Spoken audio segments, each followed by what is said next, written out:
আসসালামু আলাইকুম রহমতুল্লাহি ওয়া বারাকাতুহু। সহজ সাবলীল পরিপূর্ণ কুরআন শিক্ষা কোর্সের তৃতীয় পর্বে আজ আমরা কিছু শব্দ শিখব ইনশাআল্লাহ।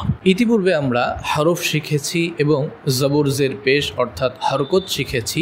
আজ আমরা হরকতের আলোকে কিছু শব্দ শিখব ইনশাআল্লাহ। যেমন এখানে তিনটি হরফ আছে, নুন, জা এবং লাম।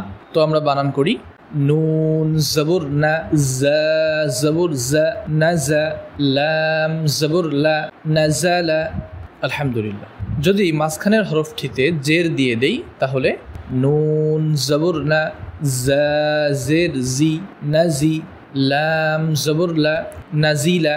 যদি শেষের হরফটিতে পেশ দিয়ে দেই তাহলে নুন জবর না, জা জের জি, নাজি, লাম পেশ লু, নাজিলু।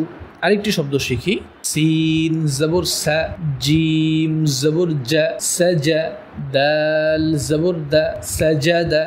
এরপরে এখানে আছে আইন, বা, সিন, আইন জবর আ, বা জবর বা, আবা, সিন জবর সা, আবাসা। এখানে আছে হা, মিম, দাল, হা জবর হা, মিম জের মি, হামি, দাল জবর দা, হামিদা।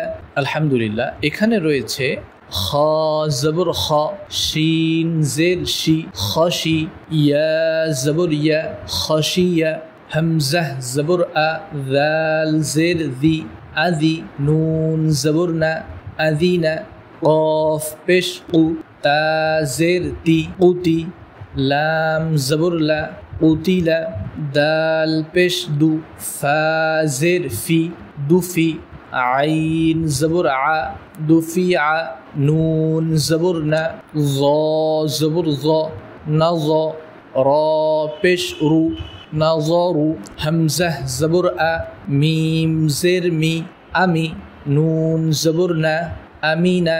আলহামদুলিল্লাহ। এভাবে আমরা বেশি থেকে বেশি চর্চা করতে থাকবো ইনশাআল্লাহ। তবেই আমরা সহিশুদ্ধভাবে কুরআন তেলাওয়াত করতে পারবো। আল্লাহ তাআলা তৌফিক দান করুক।